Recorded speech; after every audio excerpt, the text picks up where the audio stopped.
So let's go ahead. I want you to be able to go deeper with Dave here. So let's go ahead and bring in our featured artist. This is half of We the Fierce.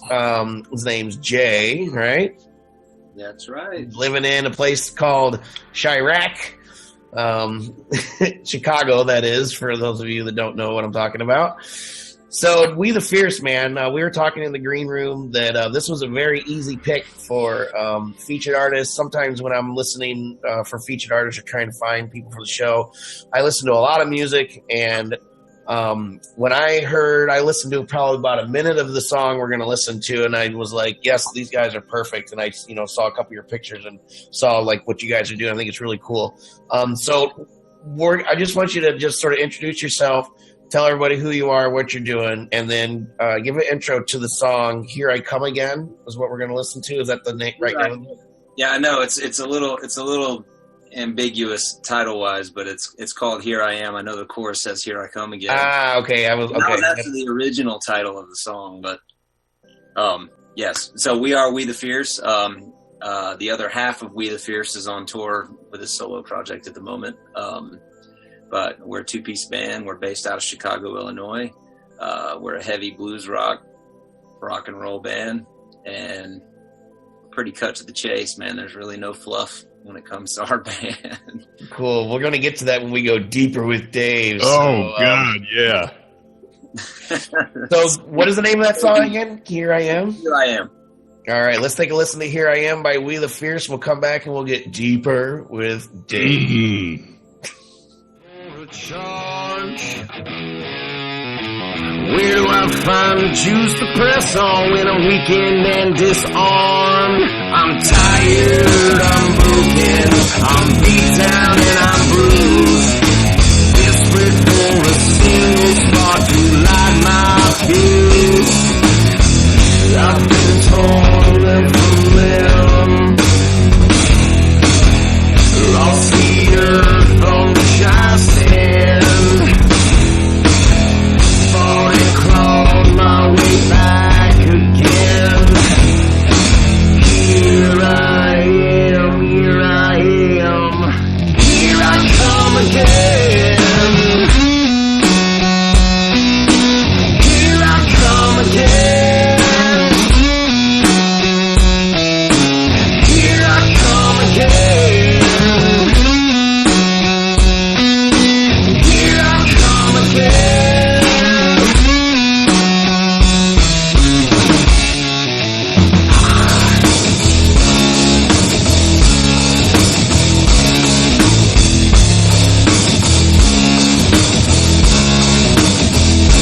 Through the thickest of jungles, the deadliest war, no assault on my senses will take my eyes off what I'm fighting for. I'm tired, I'm broken, I'm beat down and I'm bruised.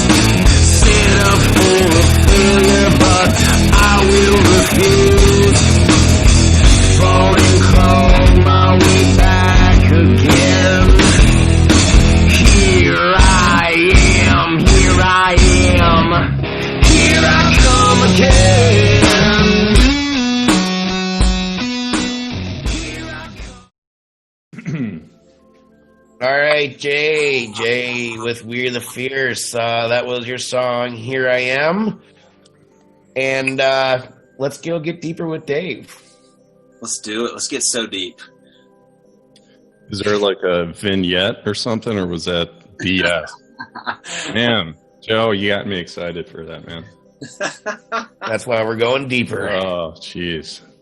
Jay, how you doing tonight, man? I'm doing great, man. How are you? You look sharp. I like the glasses. Thanks, man. Everything here. Sweet haircut. Thanks, man. Awesome. All right. You got to tell me what guitar pedals are being used here, and is it possibly the Big Muff pedal? Dude, you are so right. Hold on. I got something for you. Actually, sitting in my studio here is my rig. Okay, there we go. I'm salivating right now. Wait, was that a full tone, full drive? There's a full tone OCD, and then I have my full tone, full drive right here. So I'm drilling. Give me a moment, guys, please. All right. All right. I told you before the show, like, you can relax because this is killer, dude. Your sound is killer. I love it. Thank you. It's rare as hell too. So let's just kind of reflect. Let's just kind of talk about the big picture here of the two-piece band and rare it is. Okay. And like, I'm sure people watching, it's like, so I'll ask the audience, just put in the chat, like, just name like 3 two-piece bands. And probably no one's going to type in because they can't. It's like the White Stripes, and then it's like, so that's rare. And the reason it's rare is because the guitar has to be flawless. It has to be, or else it doesn't work, because they're playing bass and melody, and they're keeping the fullness of the sound going. And then also the drums, if there's any bridges or like downtime, that has to be flawless. So like, you guys are pulling that off. So that's like a big win right there already. So like the market for it, I'm sure like music purists may listen to this and be like, hey, where's the bass there? Where's that keyboard? That's my impression of Richard Pryor doing an impression. But so, yeah, Just had to put it in there, didn't you? I put it on Facebook, so I wanted to represent it live. You've been working on that impression for a while. weeks I've been preparing. But Jay, tell me about the decision to be two-piece. Let's start there. Toured in a four-piece for a long time, and I always felt that, it would be like, I was always kind of a busy guitar player anyway, and I feel like if I got the right rig and I could figure out a way to set it up to work and, riff underneath some really good melodies, then I think it would work right. And I had a buddy that he actually played bass. Our drummer played bass in Echo Valve, which is a band that I toured in for 10 years. He played bass in that band. He left in 2005. And we've been talking ever since about playing together. And when he was touring through Chicago, I told him I had an idea, and I was like, I'm going to start a two-piece band. And he's like, I want in. I want to play drums. I was like, sure. So it was okay, sweet. So yeah, like Green Day would be another band that comes to mind in terms of the point of, like, they have a bassist. They were three-piece, first half of their career, but being guitar driven, it's the same point. It has to be flawless. Like, you can't just, especially when you're singing, you can't just like put your guitar down for a second, just start focusing on vote. It's like, you always have to be conscious that you're driving the sound. Of course. It's honestly, it's a learning curve in itself, because I've always played the same. I've always had what I do, but actually getting on stage and going, and we did a 3-month tour last year, and it kind of showed me a lot about what it takes to just be the guy that's carrying all of that, Yeah. There's a lot of attention. There's a lot of attention. There's a lot of pressure on you, but if you've been doing it a long time, it becomes second nature. But so here's another thought: is like, I couldn't help but think of a little Nirvana in your sound. Another three-piece, same kind of point there as well. It's like the lead singer plays guitar, big part of the sound. But in the vocals of Nirvana, it's like there's almost like a southern twang, and I heard that in your voice. So you've been in Chicago for a while, and I hear a southern. Oh yeah, I'm from Atlanta. Okay, there you go. That was the question. So you're raised in Atlanta? Yes. Okay. I come from a very southern family. Got it. Yeah, I wasn't sure if you were maybe trying to sound southern or if it was like. No. I gotcha, man. Okay, cool. I'm proud of it. I'll take it.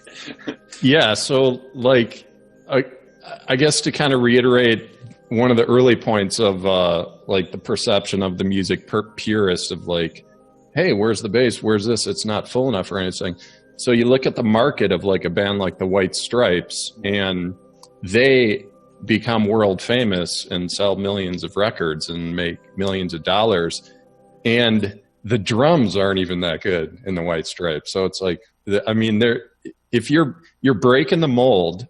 So it's about I always respect it. Yeah, go ahead. Sorry. In all honesty, because most listeners they're not listening to people, like musicians will listen to songs a certain way. If you've ever been in a studio, you kind of tend to visualize the waveforms and the things that you see on the screen in the studio, whereas we overthink everything and listeners don't. If the song's good and it sounds good, it doesn't have to sound like, I mean, it doesn't have to be Muse production, you know, but if it sounds great and it's a good song, people can latch onto it, you know. And I think that's where that, you know, this kind of stuff can thrive is, you know, it's obviously we're not going to play arenas, but well, yeah, we'll see, man, because I think there's a big allure, you know, to just two guys on stage pulling off this like big sound and making it work, because there's just so much attention on, it's like, oh, there's only two guys up there and they're killing it. Right. So, Joe, that's all I got, man. Yeah, so before I forget, I wanted like just sort of add to that, and it's not two-piece bands, but it's a band that you sort of reminded me of just because you're playing the sort of the bass parts. You know, how do you set up your guitar anyway? Everything's. Do you have a bass string on there? No. I have everything split into two, like 3 amps. Like I bi-amp my guitars, and then I also have a bass amp that I split everything into. So, and then I have just an octave pedal on the octave down. Okay. That runs the bass signal. Because everything's pretty riffy. It's not real chord oriented. It's kind of riffy, so it works. Presidents. Can I say this? Can I say something? No, we got to move on. I would like to address the two-piece thing, because this is something that like everybody always. We got to move on, guys. Yeah, I'm just kidding.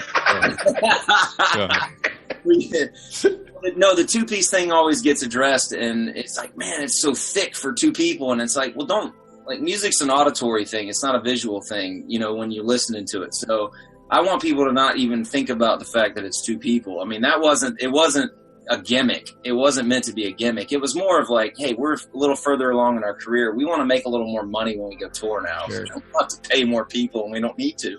So that's the thing. I want people to think about it in terms of it's the music sounds good, and that's all that matters, regardless of how many people are in the band.